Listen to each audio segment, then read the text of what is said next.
Hello, everyone. Welcome back to Floodlights Camera Action, your home for the weekly reaction to the latest films in football.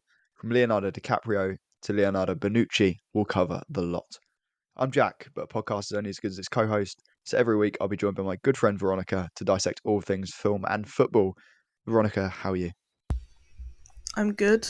I'm very well this evening because I don't have to wake up for this, and I also have a new mic, so hopefully I sound a bit better today. This is basically like 2 in the afternoon for you. We clarified that morning starts at like, I don't know, midday. So this is you're not even at dinner yet with the way your scheduling works. But anyway, what have you been up to recently? Have you been to any games? Have you got any lined up?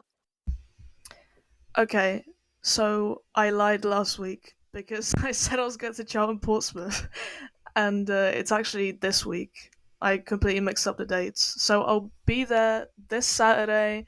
Meet and greet, guys. Okay, if anyone wants to buy me a pint, I'm joking. Don't come up to me. You don't know what I look like, but don't look for me. Um, and depending on my work schedule, which I'm going to get soon, I might actually go to Arsenal Leverkusen midweek. So that will be a good game. Hopefully, Leverkusen's senior players will be back for that because I really want to see Wirtz play.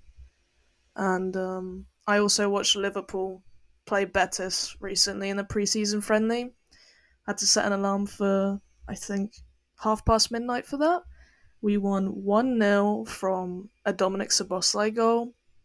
Trey Nyoni came on, looked really good, very promising performance, but I do think we're going to be really careful managing him and his minutes considering just how young he is and the fact that he's a midfielder. We played a strange team because we have no striker right now, so it was Harvey Elliott and Szoboszlai up front as a two, and then Slot afterwards said that we won't actually play like this, and we only did because we have no striker. So there's actually still no clue about how we're going to play. Hopefully with Szoboszlai in a 10, because I want to see him in a 10 role. The football itself wasn't exciting, slot ball, but it is preseason. I fell asleep, honestly. But there's there's no point reading into it too much. I'm trying not to think about that game. I've kind of wiped it from my memory. I don't know if you've been watching any Portsmouth preseason games or any other club, Jack, and if they made you fall asleep as well. I've been pretty wide awake. I've not been to any games this week. Portsmouth recently had a behind closed doors friendly with the mighty Wycombe Wanderers. We played two 60-minute halves. We may or may not, I can't confirm, have got dicked 4-0. Not ideal, I'll be honest, but these are you got to suffer. You got to suffer. And maybe this will be a nice wake up call, and we'll go buy some midfielders. Um, but talking of buying things, we've not done this in a while. We've not done a transfer window update. Have Liverpool done anything at all in the transfer window, or have there been any rumours, any modicum of joy that's come that way? The short answer is no. There is no joy. Oh well, But I mean listen, I know you want that's a promising. longer answer from me because this is Yeah, a ideally, yeah. podcast. Okay. Well, we are the only club, by the way, in the top five leagues without a single signing. So, fun fact out there for the listeners. Um, I don't have much to say. My negative outlook from the pilot episode, which is 2 weeks ago now, or 3 weeks, I can't remember, still hasn't changed. I'm bored of it now. I want to see the season start and end as soon as possible. There are no rumours, except there was one rumour of us getting some 17-year-old winger on a free just because Bordeaux was ceasing existence, which is like such an FSG transfer move. It's oh my god, it's like so depressing. The only positive is that we haven't sold anyone really, but then I saw that there was a bid for Endo that we rejected. So are we selling Endo now without having any other midfielders? I don't know. I don't think anyone knows what we're doing or what Michael Edwards is doing or what Slot and Hughes are thinking. But we also haven't announced any contract extensions for Trent, Van Dijk, or Salah. And in my opinion, those are the three most important players in the Liverpool team. So I am just really unhappy. Yeah, Can I give you that's some all. hope? Can I give you No, some hope? Did you Well, I'm just going to hear a give you some transfer hope. rumor while we're recording or something? No, Oh. I'll be honest, no. I want you to think back about 5 years ago. Tottenham Hotspur didn't sign anyone at all for a year. Got to a Champions League final. I'll be honest, they did lose that Champions League final, but they got there nonetheless. So maybe, just maybe, Liverpool can do something in Europe this year and lose at the final hurdle. You comparing my club to Spurs doesn't make me any happier, Jack. Let's move on. Yeah, but they might make you happy. Talking of North London, Mikel Arteta, Mickey Tets, Tetsy as they call him on the streets. I don't think they do. He looks a bit like a Lego man. I'll be honest. And there's been talk on the roads on the streets. Got my ear to the ground. The people are talking. They're saying he's ruining football. Is he? Okay, I'm gonna be nice. I'm gonna say that he himself is not ruining football because that would be a silly statement to make. So I don't know who wrote that statement down on the notes, but that is a really silly statement to Children. make. Uh, I just think it's funny that people complained about fullbacks and criticized them for being too attacking and not defending as well as they want them to. But then when you have managers who now want to focus on defensive fullbacks, almost acting like another centre back, people are complaining about that too and saying it's ruining football. Like, maybe this is a good thing because now you actually appreciate the joy of seeing a fullback, like an unnamed Liverpool right back, bomb up the pitch and put a perfect cross pass into the box that leads to a goal. Honestly, I think the next stage of this Arteta tactic is going to be buying two more centre backs and playing them as a double pivot in midfield. So there's going to be 8. That's a lot. That's a lot, by the way. If you're not aware of how many centre backs that is, that's a lot. I again, I agree with Veronika. Look, you might think Mikel Arteta's football is boring. The facts are that he's not actually won anything with it. So it's not like he's found some meta that just works and just wins everything. He's just repeating this thing over and over again. And as much as I respect him, I think it goes back to Pep Guardiola. I think this culture of you can't take risks and you've got to kind of win the percentages. It kind of derives from that. But also, if you look back historically, playing like four centre backs or defensive fullbacks is not new. It's cyclical. Look at William Gallas at fullback, and you look at Tony Pulis would have loved this Arsenal team, and it's not like they've got no fun players either. A team with Martin Odegaard, Trossard, Gabriel Jesus, Gabriel Martinelli, Emil Smith Rowe, obviously he's leaving potentially, but Bukayo Saka. It's not that they're devoid of fun. It's just I think it just comes from a tribal thing. I don't really agree with the kind of the talk around him ruining football. I'm a bit weird. I find a good defensive duel or a good 4-4-2 mid block to be quite not fun, but like when you get it right, it's weirdly satisfying in that like you can stop a really good attack with that. But yeah, it's a tough one. I think as always, football fans like to exaggerate and try the death of football. I don't think Ben White and Ricardo Calafiori at fullback on it cause the end of football, but that's just me. Now, I mentioned Martin Odegaard there, obviously a fantastic midfielder.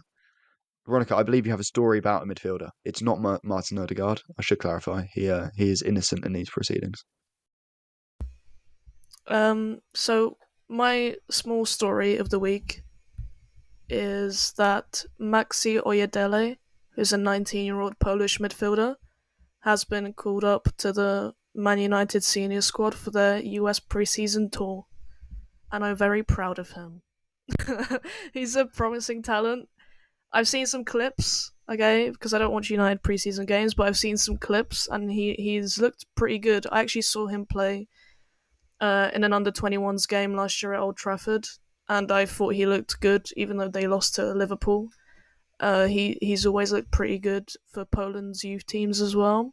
So I hope that he shows something at this preseason tour and then he goes out on loan somewhere to get regular game time because he needs to play senior football every week rather than potentially being a rotation option or playing a few minutes in a cup game for Man United. So that's quite exciting for me as a fan of Polish football. And a quick mention from me to Jakub Kiwior, who scored the winning penalty for Arsenal against Man United in a pre-season game recently. My message to Kiwior is to please leave Arsenal and go somewhere else because they just signed Calafiori and they do not respect you and they do not value you. So please go and get game time so that you are in form for Poland games. What's good for Poland is good for me. I've got family friends that are Polish. See Weronika, she's okay, I guess. She's Polish, and what's good for Poland is good for the podcast. Now, one thing we want to introduce in the podcast is we're having just boring talking because that's boring. Who cares about yammering? We want to introduce some games, and this week for the football section, we've got a little game called Overrated or Underrated. How it's going to work? I'm going to give Veronica 10 names of footballers, superstars that we'll all have an opinion on, one at a time. Gut instinct. She has to tell me if that player is overrated or underrated or just rated. But that's boring. Veronica, are you up to the challenge? Yes, and I'm not going to cop out and say rated. That's for pussies. First name, Ivan Toney. Overrated. Erling Haaland. Overrated. Wataru Endo. Underrated. Luis Diaz. I don't think he's rated though. Yeah. Just No one saying, has I an don't think opinion Endo on is Endo. rated. Okay. Luis Diaz. Overrated. Kylian Mbappe. Overrated. William Saliba. Overrated. Oh, I don't know. It's not my opinion. Who cares? I'm giving you my opinion. This is very true. Andy Robertson. Overrated. Luka Modric. Right now? Overrated. And last but not least, your fellow countryman, Robert Lewandowski. Underrated. That's the only underrated we're getting. I'm sorry. I'm just a big hater, okay? I'm sorry. Big hater. We're going to challenge you whenever we do this game in the future. We're going to make the names harder. Not so. I don't know why I'm saying we because it's not a production team. It's just us.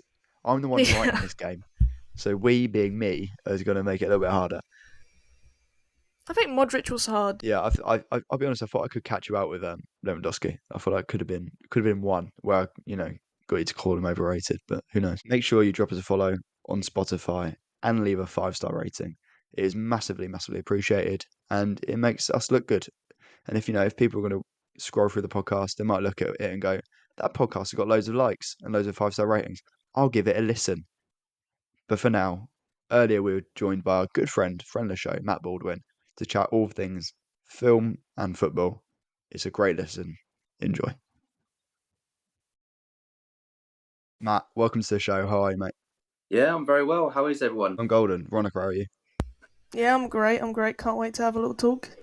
Brilliant. Yeah, it's exciting. Yeah, I'm all good. I feel a bit bad doing a film and football podcast when I've been completely out the film loop. I've just been binging The Boys and The Bear, having both just come out recently, and then football's off season, so I'm just consistently scrolling through Twitter to see if we're actually going to sign anyone. Yeah, we'll absolutely get into that. And very quickly, what did you think of the Bear season 3? Because it's had a bit of a mixed reception. I loved it personally, but how did you feel about it? I thought it's fantastic in terms of the cinema, the story, the acting, all the things it needs to be.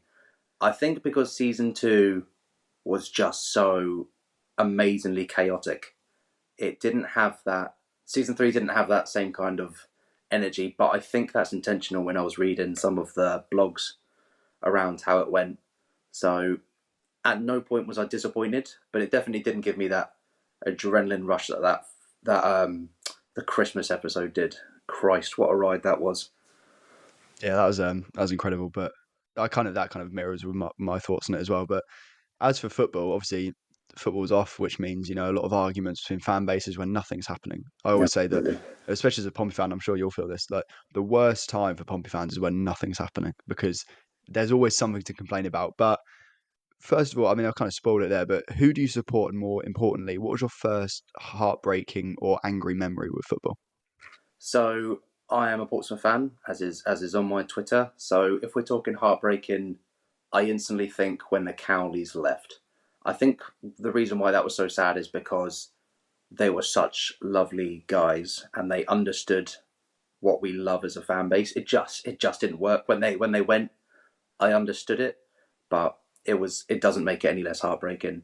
Same with Gavin Bazunu when he left. That was devastating. What a player he was, and then to go on to do what he did was double impact. It's like breaking up with your college girlfriend, and then she just goes on to bigger and better things. Agent Bazunu, though, it worked in the long term. It did, yeah. Agent Baz. We'll do that one again. So I've got that, and then I will just do a quick story of heartbreaking football. So my name being Matt, I was actually named after Matt Letterboxd. My dad is Southampton fan. My older brother is Southampton fan. So I was initially raised that way. And then I think living in Gosport, you do get a lot of Southampton because it's kind of in between areas. So my friendship group were just Portsmouth fans. And this was the era of Paul Hall, Dion Burton, Fitzroy Simpson.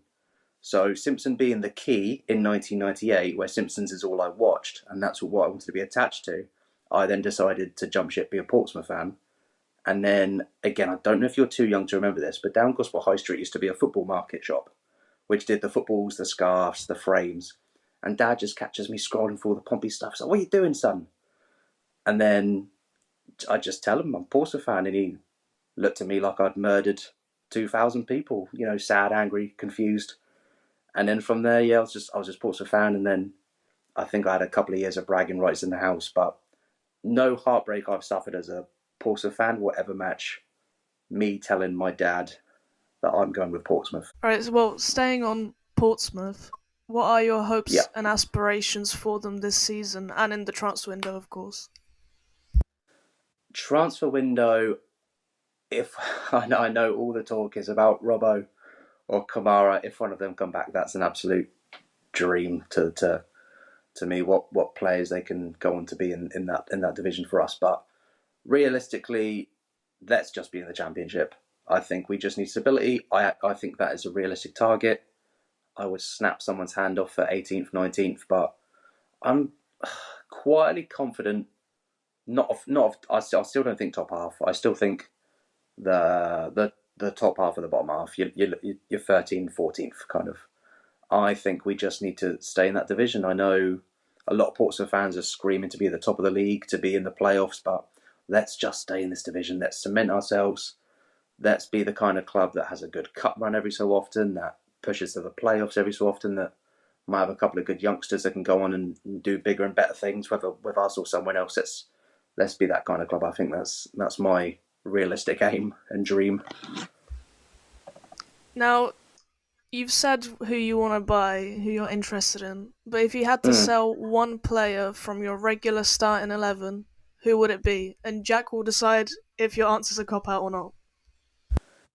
Here we go. This is putting me on my toes because I was not prepared. So someone we should sell that is in our starting 11. I would have said Sparks if you'd have asked me last week, but he's already just gone. Again, Gavin White and Scully, I don't think would surprise anyone if they went because they're not kicking about.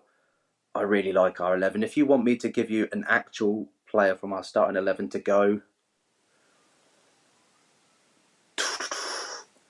I'm going to say Paddy Lane, and I love Paddy Lane, and I don't want him to go. But the reason why is because he would bring in the most money, and I think wingers are easier to find. I would never sell Colby. I know there's stuff going on about him, but I think he is too important, and you don't find many strikers like him. I don't think you sell Shaughnessy, even though you might get some money back, ignoring the contract talks. If I'm playing Football Manager, right and left back. I mean, Swanson would have been, if we're not talking about the contracts and stuff, he might have given us a few extra quid. I mean, Youngie, love the boy, but my God, the percentage of profit we'd get back from him. We bought him so cheap, but we're having an Aussie invasion. This is like the Jamaica boys of '98. We're doing it again. So I will. I'll give you Paddy Lane. I think although I completely agree with your argument, and I love Colby Bishop as well. I think if you get a bid for Colby that's close to 5 million, I think you'd be mad not to take it. I think, well, I should say, providing a lot of that money goes kind of back into the squad. But yeah, I'll give you Paddy. I think Paddy is a player I love as well, but relatively replaceable. Yeah, we're throwing you under the bus with that question. We like to have a mystery one every week just to keep the guests on the toes. And I think you've done well there. And yeah, as you say, Jack Sparks would have left for Peterborough. I would have sold him as well or loaned him out. So I don't mind that at all. But as for film, I want to go back to your childhood again. Less about Matt Letizia, but more about film this time. What are some of your like overarching memories as a kid? I always say sorry, in regard to film, I always say, for example, I reckon as a kid I watched the Simpsons movie about 30 times. I remember there was like a cinema in Gunwharf used to run like a kids club, and I watched this animated film called Alpha and Omega, which is just terrible. It was like two wolves finding friendship or something. But what are your your I remember overarching that memories as a film, kid? Jack. Do ya? Yeah, I remember that film. And I remember when I was a kid, I came home and I started like crawling on all fours and pretending I was a fucking wolf. I'll edit this out. No, that absolutely stays in. If Mike Quill's Adam Sandler fetish story stays in, that also has to stay in. But Matt, as for you, do you have any? I'm sure you did start crawling around like a wolf, but what were your memories as a kid in regard to film? I mean, crawling around on all fours is more of a date night thing for me. Well, okay, so early memories. Again, I'm showing my age here, but Gosport used to have the cinema where the big Iceland is now, the big 2-story old school red velvet seats. So I can remember going and seeing Space Jam there. Space Jam became everything I was obsessed with. I was already really into the Looney Tunes of that era, wallpapers, colouring books, everything. Then this is also the era where you had to wait 15 months for it to come out onto video. So getting that in a Christmas stocking as a kid sent me doolally. It was unbelievable to just be able to have that in your house whenever you want. You take the streams so much for granted.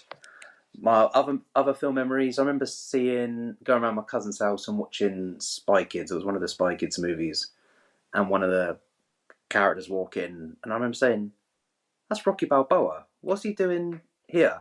And then my cousin was quick to correct me that is in fact Sylvester Stallone, and that he's not actually a boxer. And it blew my mind that someone was in something twice. So I vowed never to be humiliated again. And just making sure I am up to date with IMDb. I know what's coming out. I know what's been on. I know the names of the actors. So those were kind of my early film memories. I'd imagine I watched all the Disney ones. I'll throw this out to the audience because nobody else has heard of it. My mum and dad, we watched something called Stop It and Tidy Up. Right, again, this is showing my age. It was narrated by Terry Wogan, and it was all these characters. They were called Stop It and Tidy Up and Brush Your Teeth and Go Out and Play. And it was like this educational cartoon thing. But nobody I've spoke to has ever heard of it. It's on YouTube relentlessly. So I'm going to throw it out. If anyone has ever heard of it or seen it, please let me know because I can't be alone on this. So I'll just Google the creation. They look terrifying. I'm quite scared of them, to be honest. There's a long purple thing with blue hair. There's a little red thing. It's very, very scary. And if anyone in the audience is brave enough to watch that, then I doff my cap to you because you're a braver man than me. It's a wild ride. It's definitely worth 5 minutes of entertainment. It's a funny old thing, but yeah, those would be my early film memories. Certainly Space Jam. Right, so other than Space Jam, tell us, what are your 3 favourite films of all time? So this was horrible. This literally kept me up at night last night. So I could tell you my 3 favourite bands, my 3 favourite dinners so quickly, but the movies change all the time. So I went with initially the Lord of the Rings trilogy. I think it's perfect, and I think everybody has at least one, in quote, nerd franchise, whether that's Marvel, Star Wars, Harry Potter. Everybody likes at least one of them. So I was going to do that one, but that's a cop out. I wanted to go with something that wasn't a big blockbuster. I wanted to go with something that I could watch with anyone, and I wanted to go with films that, if they're on, the channel's not changing, I'm not on my phone, I'm focused. So, Space Jam, yeah, number 1. Number 2, I went with The Way, Way Back. I don't know if anyone's seen that one. Steve Carell and Sam Rockwell. And it was written by the guys who did Descendants, the George Clooney one. Anyway, The Way, Way Back. And then thirdly, High Fidelity. I know, Jack, you've watched that recently. I think because I love the book. Good film, good film. So I've watched the film a lot. I think the soundtrack is wonderful. Although I love John Cusack, but the character is obviously quite maybe problematic. But I think if you just take it as a guy who just misses his girlfriend and obsesses about music, I went with that. But honourable mentions, anything by Taika Waititi, anything by Lord and Miller. But those are my 3 that I'm going with today. Big Lebowski was pushing for the Champions League spot. That's in there too. But yeah. Yeah, you mentioned I watched High Fidelity recently, but it's not about me, this section. My personality doesn't have to shine through too much. Matt, what have you watched recently, as in your most recently watched film, and what were your thoughts on it? So I don't know if this is going to be covered because it's Deadpool. I thought it was everything you want from a Deadpool movie. At no point is it going to sweep up the Oscars. At no point is it going to change anyone's mind about life. But God, it's entertaining in it. A couple of hours of that. Hugh Jackman's biceps just was a huge distraction throughout. You actually forget he's a really good actor. And then you just look at his lovely big arms. You're like, you just do whatever you want, mate. And then Ryan Reynolds just consistently playing the same guy. Again, if it puts bums in seats. We talk about Adam Sandler's fetish and all that stuff. I mean, the dude can do all the things. I don't see why Ryan Reynolds hasn't looked at experimenting. But again, if you do something so well, then just keep selling tickets. But that's my view. I mean, I've seen Twisters recently. I know that got talked about. I've seen Longlegs recently. That got talked about. That American Horizon saga. Don't know if anyone's seen that. I thought that was really underrated. But yeah, at the cinema all the time. Yeah, Deadpool, man, get on it. It's good. All right, so you've told us what you have seen, and now it's time for you to admit a big film that you've never seen. Cinematic blind spot. Give it to us. So the list is long. I've not seen any of the Star Wars. I did see the one with Donald Glover, but that's purely because he was in it. I've not seen Heat in terms of like the big epic gangster movies. I'm really excited for Gladiator 2, but I've not seen the first one. So my list is big. I've not seen any of the Casablancas or the Gone with the Winds. I'm missing a huge heap of the classic movies there. I think I've seen Godfather 1, but I'm not convinced I've seen it all the way through. So pick any from that list. It's a horrific list for someone who loves film. I think we all have those though. Like, I've not seen any of the Godfather films. I've been saying I will for ages. I've got Silence of the Lambs sat on my in my little film collection. I've not seen it yet. I really need to. So we'll you've made up for it. You've atoned for your sins, your cinematic sins, and now it's time for you to set us something to watch. We've punished you enough by making you admit these things. So can you set us and the listeners at home, our beloved listeners, a film to watch before the next episode? Again, I thought about this for far too long as well. There's so many good films that just go under the radar that no one's seen. So I'll bring you back to the first 3. I imagine most people have seen Space Jam, but The Way, Way Back is really heartwarming. It's a really lovely film. And then High Fidelity again. If you're a fan of music, you'll like that one. But what I am going to suggest for you guys, because I did have a quick sneak peek through your letterbox, I don't think either of you have seen Beau is Afraid. I have. Okay, so Beau is Afraid for you, Jack, then. Yep. And then That's a good one. I also had Ponyo, because Beau is Afraid will mess up your brain, right? So Ponyo is such a lovely little. It's an anime. It's the Studio Ghibli guys, and it's just really pleasant. It's really nice to watch. I think that's on the streamers. I think it's on Netflix. Yeah, I've just checked. It's on Netflix. Perfect. If not, Captain Fantastic is the one I want to suggest as well. Again, it's like a dark premise, but God, it fills you up. The soundtrack is wonderful, and at the end of that film, you'll just feel really good. So I want Beau is Afraid to be watched because it's fucking mental, and then one of those two can be like a sweet dessert for afterwards.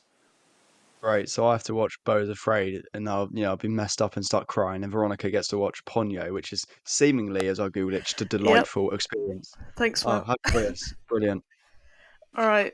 Now, this hasn't been prepared for you, but I have a game that we're going to play. For the first time ever, there's a game for the guest, okay? So I'm going to ask you 10 quick-fire questions, and without thinking, just say the first thing that comes to your head, okay?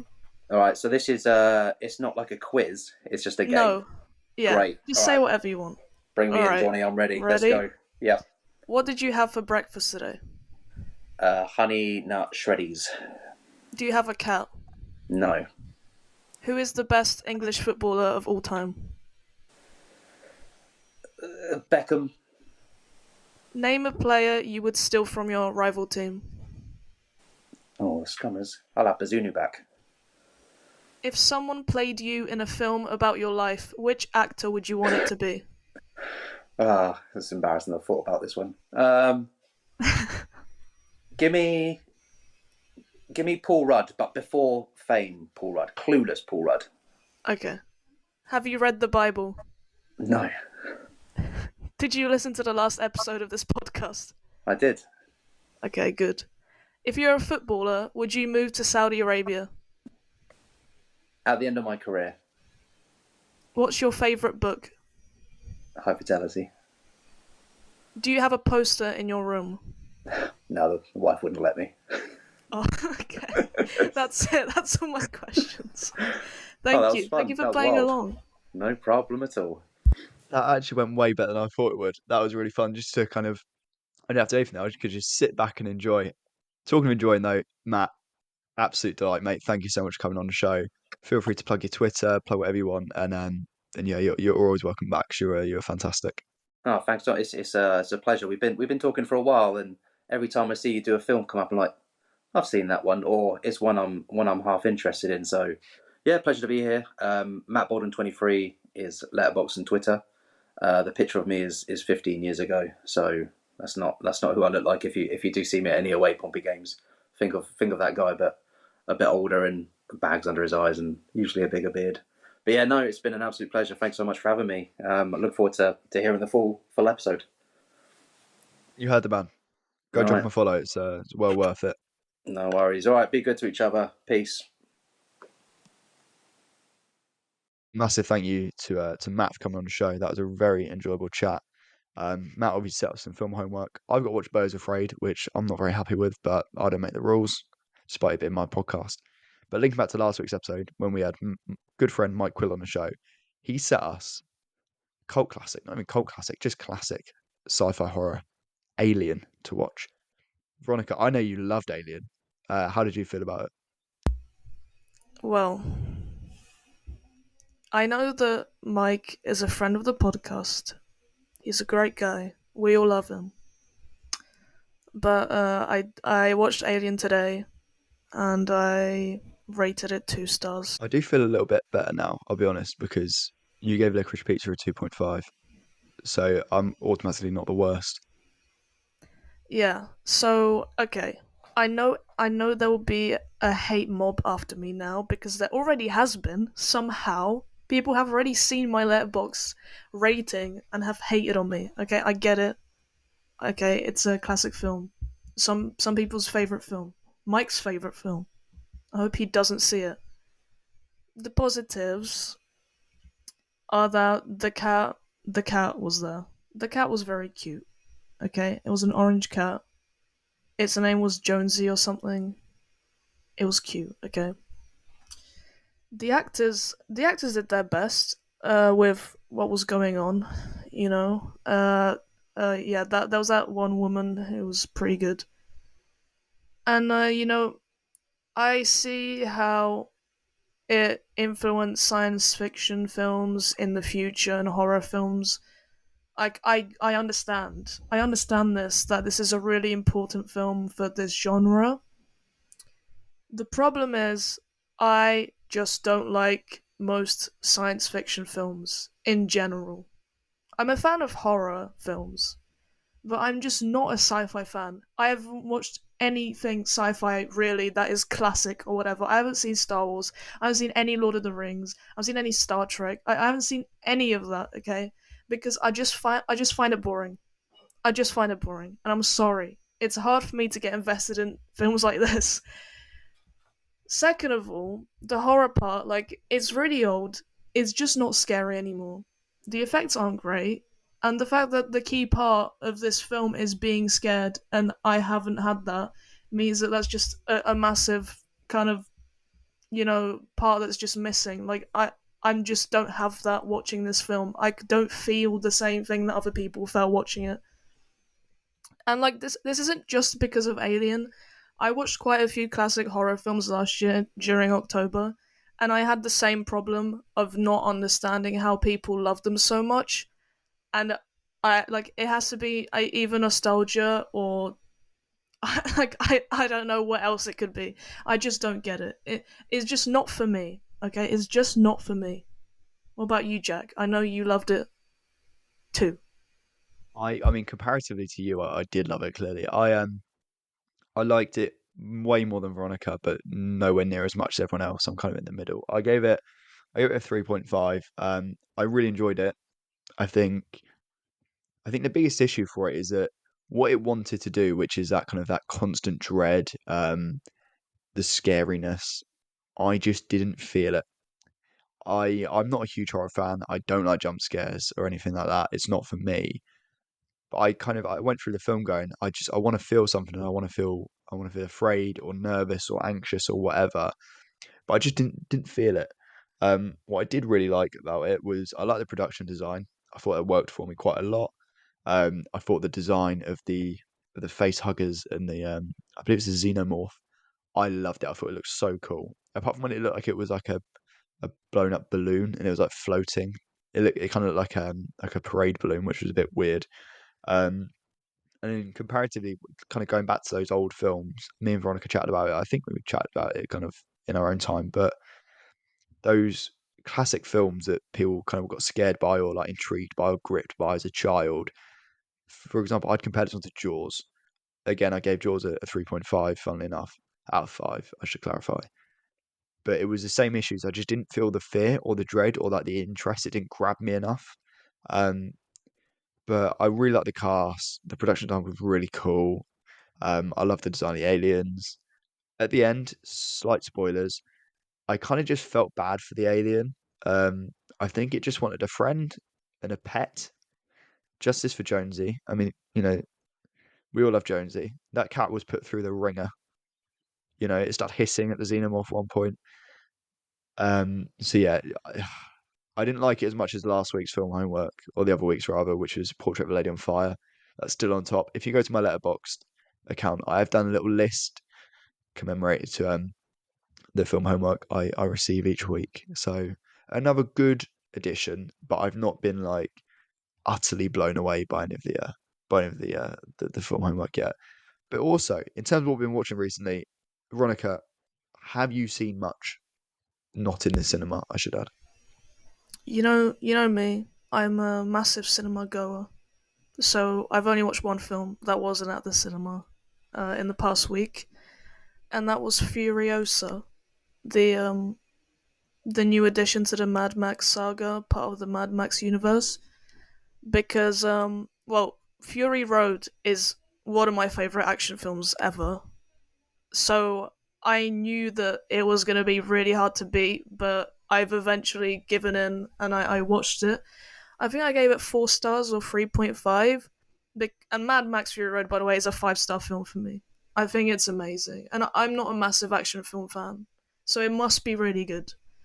And in terms of Furiosa, I want to mention the actress from the beginning of the film, Charlie Fraser. She was also in Anyone But You. She's Australian. And she only has 2 film credits in her whole career, which are Anyone But You and then Furiosa, which is like a crazy start to her filmography. And she seems cool. I want to see what she does next. Um, the film itself, it was pretty good, but you can't help but compare it to Fury Road. I know people say it's not the same film. It's completely different. You shouldn't expect it to be Fury Road 2. but in terms of quality, Fury Road is still better. And I don't mind slow pacing in films. Some of my top 4 films are really slow, as Jack found out last week, or 2 weeks ago. But I did feel it here a bit, especially since there isn't too much dialogue to kind of fill that space, and I'm in general not a huge action nerd, so kind of looking at the screen with no script or anything to hear is quite hard for me. Just watching space and nothing to fill it with. But yeah, that's my bit on Furiosa without spoiling. Yeah, I'm glad you didn't spoil it because I need to watch it at some point. But I refuse to be illegal and pirate it, and I also refuse to spend £16 on renting it because that's obscene. In terms of what I've watched, not in the cinema, obviously, because we'll talk about that in a second. But from worst to best, the worst film I watched this week was unfortunate because I like Chris Pine, and he clearly really enjoyed making this film. But I watched Chris Pine's directorial debut, Paul Man. It was so awful. I gave it a 1 star on Letterboxd. The only reason it didn't get half a star was because they clearly all had fun making it. It was like The Nice Guys, but not as fun or clever. And it was like Inherent Vice, which I didn't love either. I gave it like a 2.5, but it was nowhere near as philosophical as Inherent Vice, or the acting wasn't as committed. So don't watch Paul Man. It's not good. It's not interesting. I think, Jack, you should have just given it half a star. What is this giving 1 star for, oh, the actors had fun? You're a real film critic now, come on. I'm not though. I'm not. I'm not as crazy as like the Americans that are like every film's a 5 star. But I will give out sympathy points where it matters because in my head there's not much difference between a 1.5, a 1.5. Um, so I'm willing to give out half a star for sympathy points on those ones. In terms of the mid films I saw, I watched so somehow, despite being a pretty big kind of Marvel nerd. I don't read the comics, but I do watch all the films and stuff. I've never seen the original X-Men films, really. I might have watched cinema as like a little child, but I'm not going to count that.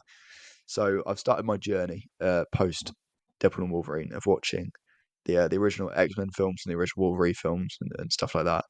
And the original X-Men, it's okay. It's like a 6 out of 10. There's some really good moments, but there's a fair chunk of the film which is just so dull. And but there was some really good social commentary. I loved the dynamic between Wolverine and Cyclops. Magneto is fantastic because everyone likes Ian McClellan. Um, so yeah, and then obviously I watched Alien 3.5. I won't talk about that too much because I've just chatting about it. I then watched a film called Inside Llewyn Davis, which I wanted to see for ages, and it's just come to Amazon Prime, I believe.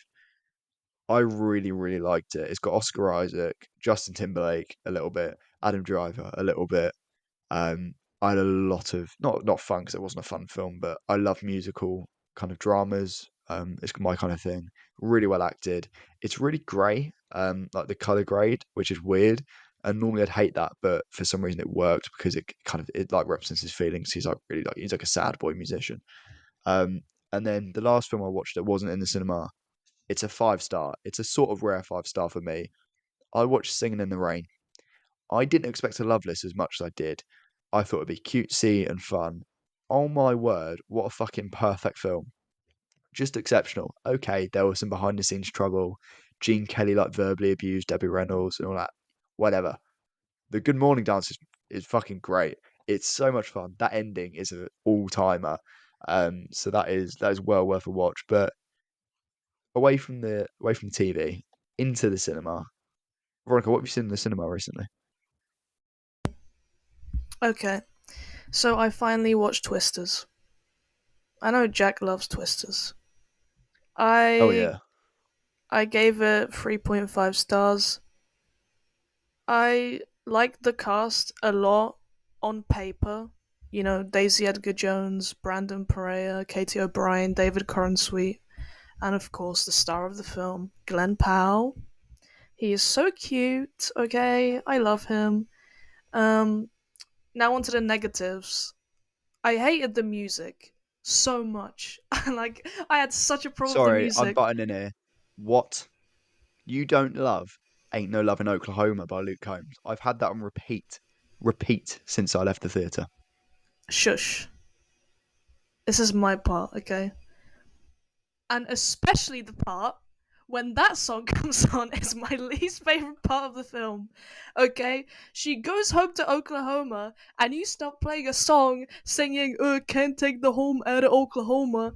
Like, it completely takes me out of the film. It lasts like 3 minutes. It looks like a music video. I hated it. It was too American. I was actually referencing a different song there. I also didn't love that part of the film. There is a different song about Oklahoma that plays, I believe, when Glenn Powell's character comes in for the first time. It's just like a really heavy country rock song. It's great. I see no complaints here. Every song about Oklahoma is the same in my eyes and ears. Okay, whatever. Back to the positives. I mean, actually, I don't think I've mentioned any positives. So I'll start the positives. I like the actor Brandon Perea. He's like Glenn Powell's sidekick in this film. I recommend for everyone to watch the show called The OA. I think it's still on Netflix. He's also in that. He's really good. The fire tornado was cool. Um, and the okay, I have a problem with the kind of love triangle, kind of not. Like, I didn't know how to take that in while watching. Like, what was I meant to feel watching that? It was really weird vibes. Like, it was so unnecessary to have the dynamic between Anthony Ramos's character and Daisy Edgar Jones. I really felt like that was so pointless. There was no chemistry there.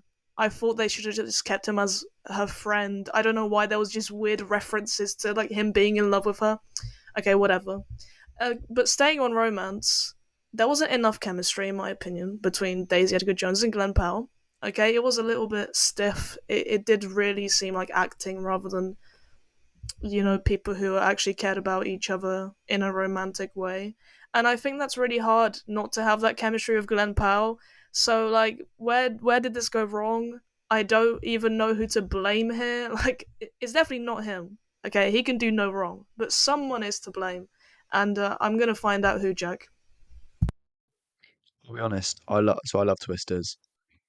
I love Daisy Edgar Jones in Normal People. I don't think she was that great in this film. I'll be honest. I'm not sure. Obviously, I completely agree about the lack of chemistry, which is why I saw on Twitter a lot of people were kind of not outraged but annoyed that they didn't show the kiss because obviously they did film the kiss at the end. Spoilers, whatever. But I wasn't annoyed about there not being a kiss because there was just no chemistry between them. I didn't even like fully click that there was supposed to be a romantic element because I was like, well, these people are just clearly not meant to be together. They're just people who share a common interest and are just friends and like almost colleagues. So yeah, I'm not. How did you feel about Daisy Edgar Jones in this film outside of the kind of lack of chemistry? I like. I don't think she was that bad to be called out for it. Like, I think there were other people who were worse. Like, Anthony Ramos was kind of mid. I think he was the worst part of that trio.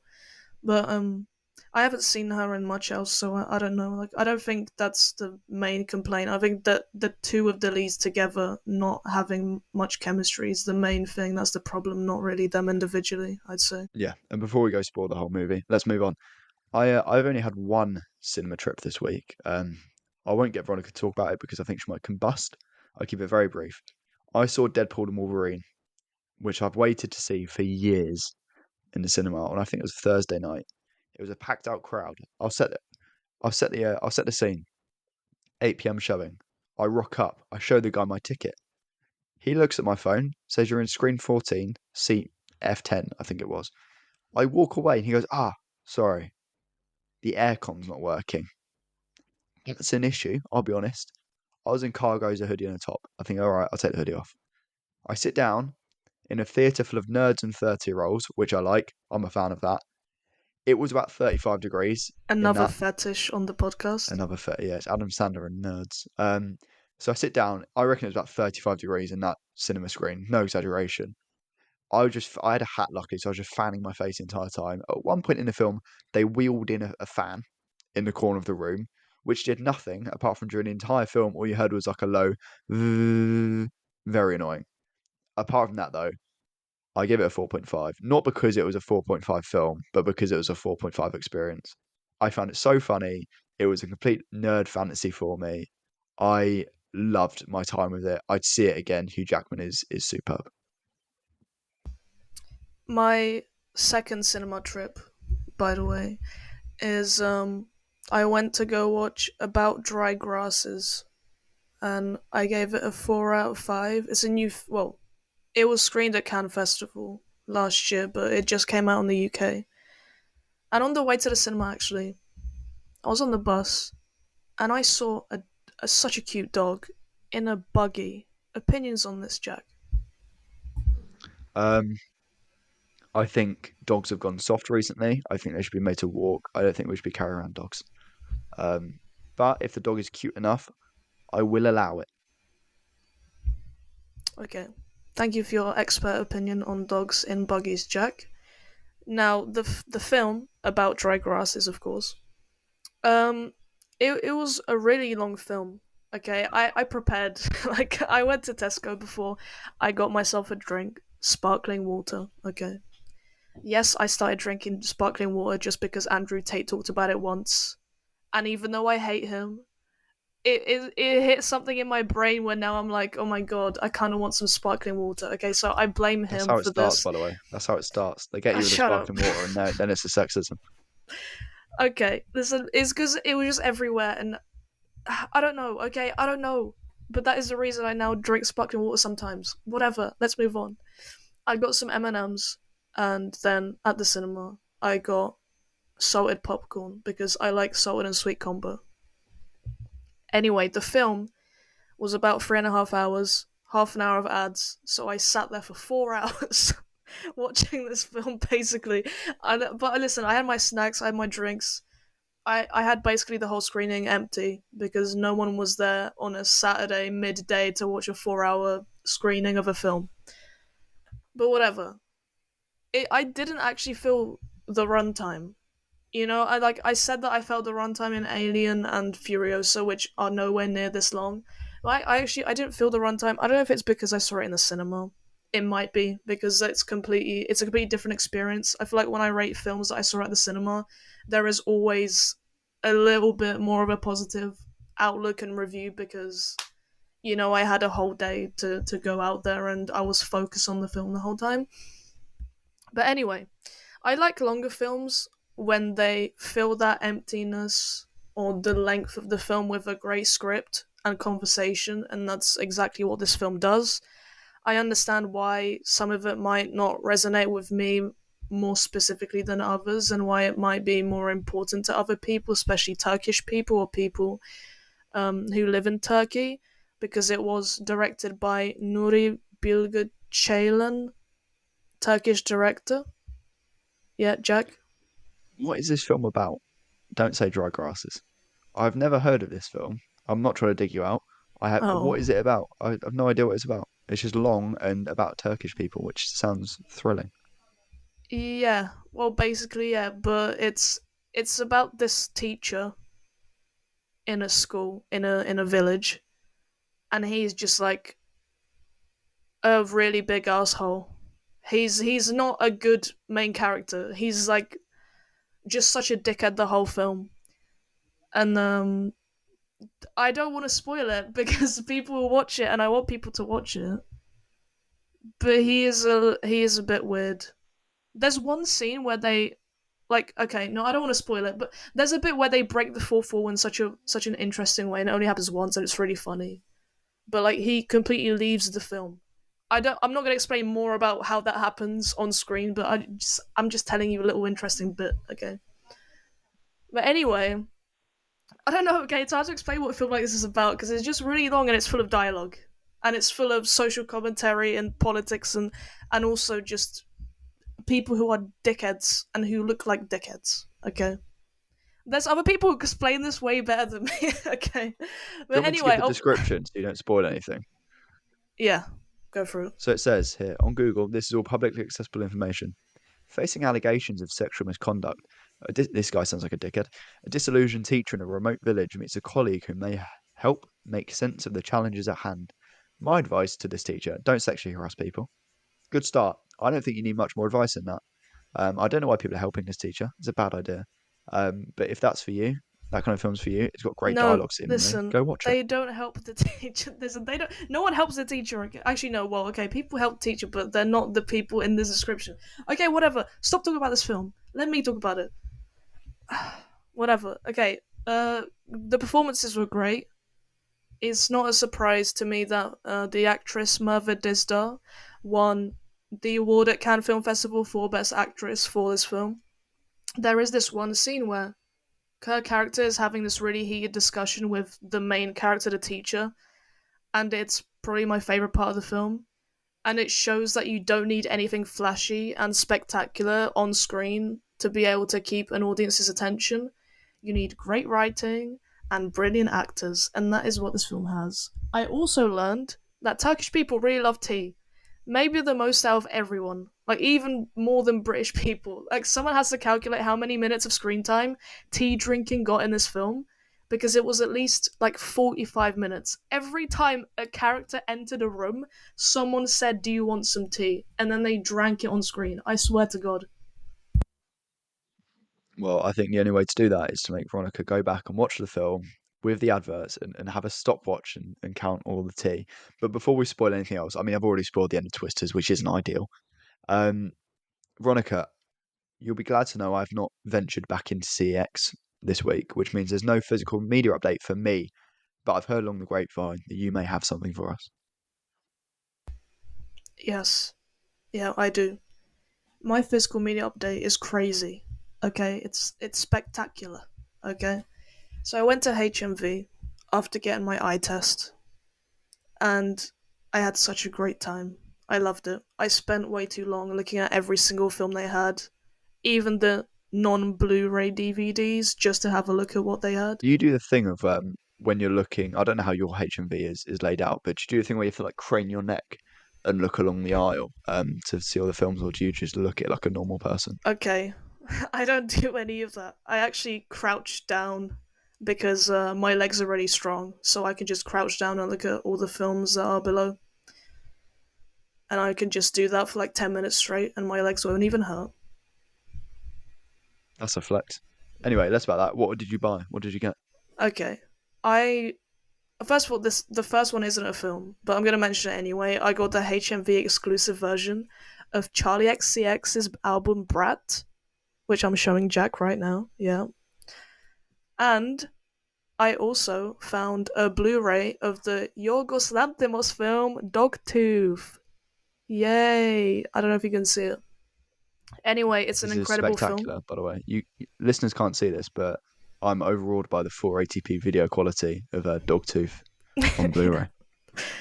It's an incredible film. I haven't seen a Blu-ray of it in person before, so when I saw it, I just knew I was gonna buy it. And I can't wait to rewatch it soon. I'll probably rewatch it this week. It's really fucked up. Probably the most out of all of his films, in my opinion, but it's great. It premiered at Cannes Film Festival in 2009, and it really put him on the map as a director for people to watch out for. I've seen quite a few people call it their favourite Yorgos film, and I get why, because it's brilliant in its concept and execution. It's provocative, it's insane, which is what you want from his films and what he's good at. Very much recommended by me, of course, and I will force Jack to watch it one day when we have no guest, and I can set him homework again. Sorry, I'll have you know, I have seen Dogtooth. What did you give it? I might have given it like a 2.5. I really didn't like it. It wasn't even that like You need to grow up. the violence, whatever, that wasn't what There's took the no rating down for violence me. in the film. Yeah, exactly. What the weird shit. I just didn't think it was that good. The incest. Yeah, I mean the incest. I'll be honest, the incest did take it down a few marks. But I understand why you like it, but it wasn't for me. Okay, let's move on. That was a phenomenal little physical media update, and it made up for my shambolic showing by not going to CX. Now, in terms of the latest film news, I got 4 little tidbits for you. I've been saying tidbits a lot since the last episode. I can't stop saying it annoyingly. Number 1, the 28 Days Later sequel, 28 years later, as a wrap production. Fantastic Four, now titled Fantastic Four First Steps. Awful title. Is starting filming this week, specifically Tuesday. I just want to say that I love Vanessa Kirby, and she should call me. I also love Vanessa Kirby, but she should call Veronica and not me. Also in Marvel news, Deadpool and Wolverine is making all the money in the world. It's something like it opened with $430 million dollars worldwide in its opening weekend, which is just ridiculous. It's one of the, I believe it's the highest R-rated opening weekend ever. And last of all, my beloved Timothée Chalamet, he had a new trailer drop for his upcoming film, A Complete Unknown, which is a biopic about the one and only Billy Joel. It's quite good. The trailer, I thought it was quite interesting. Veronica, I believe you've got a Venice film roundup for us. Yes, I'm very excited to talk about it. I teased this segment last week. Okay, I'm not going to say what I was going to say about teasing, but let me just go into the roundup. The Venice film lineup came out, so Venice season is officially open, and I can talk about it, and no one can complain anymore. So I've made a little list of the films I'm going to try and get tickets for that I'm most excited to see, and I'm going to go through it now. So first film, my number one most anticipated film of Venice Film Festival is Baby Doll. Nicole Kidman, Harris Dickinson, erotic thriller. It's just perfection. It sounds like something that was made for me. I cannot wait for this film. Like I said, I think my most anticipated at the festival. I love Nicole Kidman. I think she's one of my favourite actresses ever. Of course, she's worked with Yorgos in The Killing of a Sacred Deer. Also incredible in the limited series Big Little Lies, which I recommend. And I'll definitely be watching more of her filmography to prepare before I go to Venice, including Eyes Wide Shut, which is a blind spot of mine that I will fill in, I promise. It's another blind spot of mine. I've got it on Blu-ray. I might watch it, not this week because Bo's afraid it's 3 hours long and I don't want to watch 2 3-hour films, but I think maybe we can watch it in the same week. We'll give it a little review before Venice. Yeah, that sounds like a good idea. And then of course you have alongside her Harris Dickinson, who is one of my favourite young actors working right now, especially his performances in Triangle of Sadness and Scrapper. He was also in The Iron Claw, which I know Jack really loved, and I was a bit more mixed on, but let's not talk about that film. Anyway, this film is going to be distributed by A24, I'm pretty sure. The director, Helena Rain, made the horror film Bodies, Bodies, Bodies, which I personally liked, but I know others didn't. And the plot of this one is there's a career woman in her 40s, played by Nicole Kidman, who has an affair with her 21-year-old intern, played by Harris Dickinson. Sign me up, tie me down, I want to see it now. My next film to watch out for at Venice is Harmony Korine's new film called Baby Invasion. And after the insane experience of seeing the critics' screening of Aggro Drift, his previous film, at 11 p.m. last year, I cannot wait to see this follow-up film at Venice again in the same circumstances. Aggro Drift was objectively one of the worst things I've ever seen, but it was so surreal watching it there that I could not help but laugh while the critics were leaving the screening, and then on screen there's like strippers twerking in hanging jail cells, and like the screen is just blue and green and flashing with Travis Scott music in the background. Like, it's one of the most insane experiences of my life. And the plot of this one is said to be following some home invaders who wear baby masks or something, and it's also in first person like a video game. Corinne himself has said that this film and Aggro Drift are works of post-cinema. I hope that there is no world post-cinema, or that I'm dead before it happens, personally, but I'm excited to see this one, purely because it'll be insane, and I want to see the critics react live. Purely based on your description, and I've just Googled images of Aggro Drift. Do you think there should be, a bit like driving, do you think there should be like some kind of license that filmmakers have to have? Because I'm all for people expressing themselves, but I think there should be a line, and I think we found it. In case you don't hate it enough, the production company is called Edgelord without the second E. Ironically, I like that more than the film. Oh, Jesus. Okay. My third film that I will recommend, well, for people going there, or for people who will see it afterwards, is called The Room Next Door, which is Spanish director Pedro Almodovar, first full-length English language film. I have a Spanish degree, by the way. Julianne Moore and Tilda Swinton star. I know how much Jack loves Julianne Moore, and so do I I. love both of those actresses. Okay. I loved May. I know how you feel now when I do that. I loved May December last year, and her performance in it was so great that her starring in this film is already enough for a reason for me to go. This film is about the relationship between a war correspondent and an author. The war correspondent is also an imperfect mother and has a resentful daughter. Tilda Swinton mentioned in an interview that this is a natural successor to the film Pain and Glory, which is Almodovar's previous film, which I watched on a plane once, and I liked. So yeah, looking forward to that one. Sounds like a drama, family drama. And the fourth film that I'm excited to see is Maria, because Angelina Jolie is back. She is back in a lead role.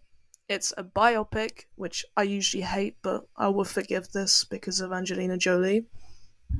It's about the opera singer Maria Callas, directed by Pablo Larraín, who you might know from El Conde or Spencer in recent years. It's a biopic, so I guess you could go read the plot on Wikipedia if you really wanted to. But it's set to focus on the singer's later years living in Paris in the 70s. And, of course, main reason you should go see it is Angelina Jolie. I'm glad she's involved in films again. And before I go, I might go back and watch some of her older filmography to prepare. If anyone has any recommendations, send them through. I don't know if Jack has seen many. I've probably seen some. I mean, the only one that springs to mind is weirdly Eternals, because that's probably the most recent one I've seen her in. But I'm not sure that's a good yardstick to measure Angelina Jolie films.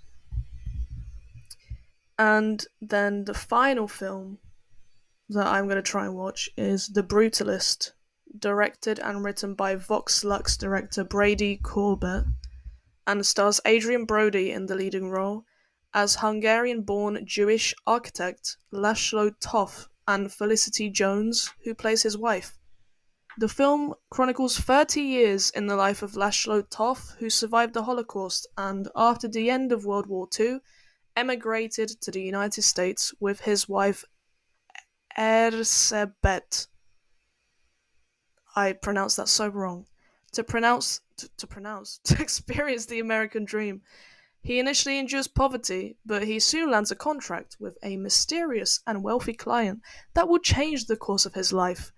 This film is going to be distributed internationally by Focus Features, who have quite a good track record, and it is a whopping 215 minutes long. So wish me luck, because that is almost 4 hours again, and it better be good. That's my Venice roundup. I haven't included some films, by the way, which you might be confused about, like why is there no Joker 2, or why is there no Queer by Luca Guadagnino? Well, because they're going to be shown probably when I'm not there, and I don't want to think about the fact that I'm missing them, okay? Yeah, I'm also very excited for Queer, but I'm not at Venice, so I miss out on everything. Unlike Veronica, who gets to see a lot. Now, we promised more games for the show. Well, you're getting one for every segment in this episode. I've come up with a genius game, they've never seen before. A game called Before or After, in which I'll quiz Veronica on the release dates of films. Listeners, you can play along at home. Veronica, it's very simple. I'm going to give you one film, and I'm going to say, did this come out before or after another film? Simple as that. Are you ready? Are you up to the task? Yeah, I'm really bad with dates. I didn't even do history GCSE, so... Okay, let's see. Well, I nearly included Dogtooth earlier, but you Okay. said the release date, so I had to very quickly edit Yep, that out. 2009. Yeah, the first film. Did Alien come out before or after The Shining? Okay, I know The Alien came out in 1979, because I was on that page today. But I have no idea when The Shining came out. I'm gonna say after. Came out before. The Shining Okay. was 1980. That's okay. That's the first one down. You've got 4 more to go, so don't worry. Second question. Did The Dark Knight come out before or after Inglourious Bastards? After, surely. No. The Dark Knight came out in 2008. What? Inglourious Bastards, which replaced Dogtooth, came out in 2009. No. You're 0 for 2 so far, so I told you I wasn't good. just you'll be all right. If we do this again, we'll make it easy for you because it could be a bit of a challenge, but whatever. Next up, did Requiem for a Dream come out before or after Mulholland Drive? After. Note before. Oh Right, my god. you've got 2 more. One of these is one of your favourite ever films. It's one of your favourite ever films. Okay. Listeners at home, make sure you're keeping score. Fourth question. Did The Big Short come out before or after La La Land? I know La La Land's 2016, but I only know the dates of one of the films every time. I think it came out after. You really need to stop saying after. The Big Short came out in 2015. Oh my god, these are too hard. Your last question. We'll make it easier next time. We'll make it easier. Do you want to know, for this last one, do you want to know the date of the first film to give yourself a chance? Yes. Okay. Did The Shawshank Redemption, 1994, come out before or after David Fincher's Seven? Before. She's got one. She went 1 for 5. Yes. Come on. Hopefully you at home got more than that.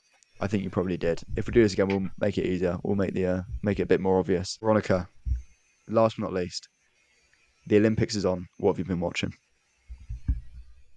I've been watching a lot because I haven't been working recently. So I watched Iga Świątek win her first 2 games. Well, number 1, of course, in women's tennis, representing Poland, my country, at the Olympics, going for the gold medal. Hopefully, we'll get the gold medal. She's playing in Paris on clay, which she is the best at, winning the French Open 4 times in 6 career attempts at the age of 23. So way more successful than me. The most French Open titles won by a woman, by the way, is 7. So she's actually very close to to this record.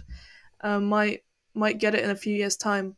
I also watched the Poland women's volleyball match against Japan. We won 3-1. Congratulations to the Polish volleyball team, women's and men's. But whatever, I don't watch that one. All of the Polish women's volleyball players are actually making their debut at these Olympic Games. So I hope they can get a medal. But our men's team is a lot better, so I'm probably more likely to. And then the last thing I saw was the women's canoe slalom K1 final, where Poland got their first medal at the Olympics. Clap. Woo!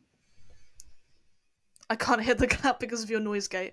Anyway, we won silver medal there. So, yeah, no other medals yet, but I saw that one. Have you seen anything? I had the Olympics on all day in the background whilst I was working on Saturday. What did I watch? I watched the men's time trials in the cycling, which was good fun. I became an expert in cycling for that 40-minute stint. I watched a little bit of the judo. I think Kazakhstan was fighting France potentially. Don't know what happened there, but someone won. That's the important thing.